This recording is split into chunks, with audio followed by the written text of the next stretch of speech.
Throughout history, civilizations have risen and fallen across the globe. While human labor, struggles, and collective efforts were there attributing to their rise, it's again the human heads and hands that had led many of them to their demise.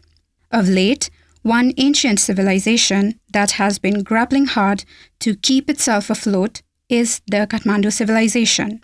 Born from the creativity, labor, skills, and the collective efforts of the indigenous Newars of the Kathmandu Valley, it's the civilization that had not only made the valley and many other cities across the high Himalayas so beautiful and prosperous, but at one point also brought Central Asia and South Asia closer. But unfortunately, this glorious civilization, which is still enhancing Nepal's image far and wide on the globe, is now compelled to fight for its very existence.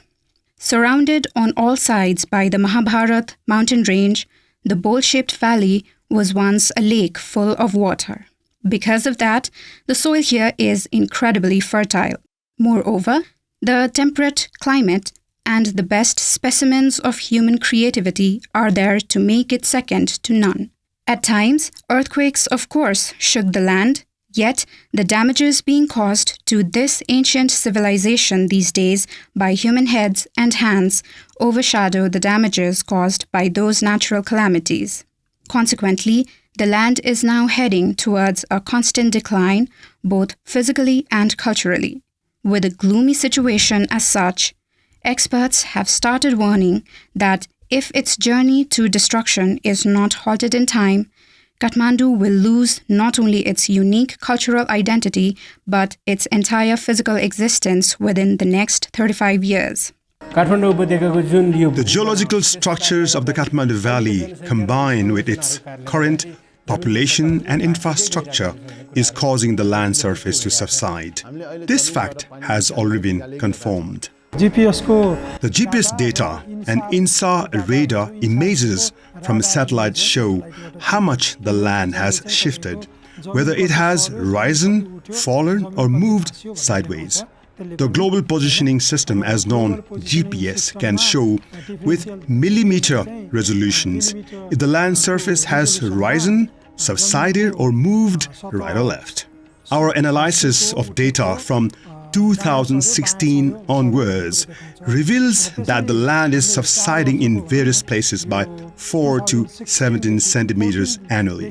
The rate varies depending on the location. For instance, INSA data for Lazinpat shows a subsidence by 17 centimeters per year. Meanwhile, in Vrikuti Mandap, Chhauni and Nas, the land is sinking by 10 centimeters annually. And in Bhaktapur and Bodha, it's subsiding at a rate of 4 to 5 centimeters per year.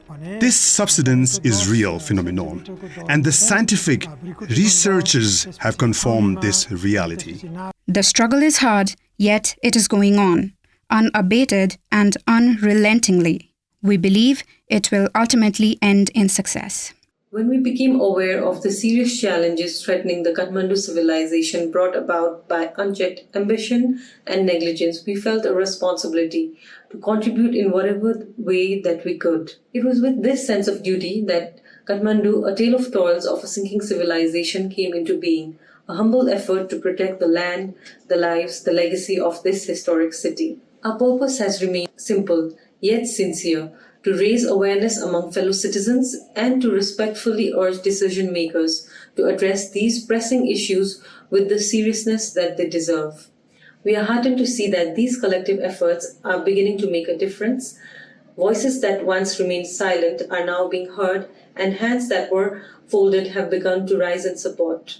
We are truly grateful that this work has been honored with the Best Documentary Award by the Indigenous Nationalities Film Federation. It is our sincere hope that this film will continue to inspire conversations and actions for the betterment of our city and its people.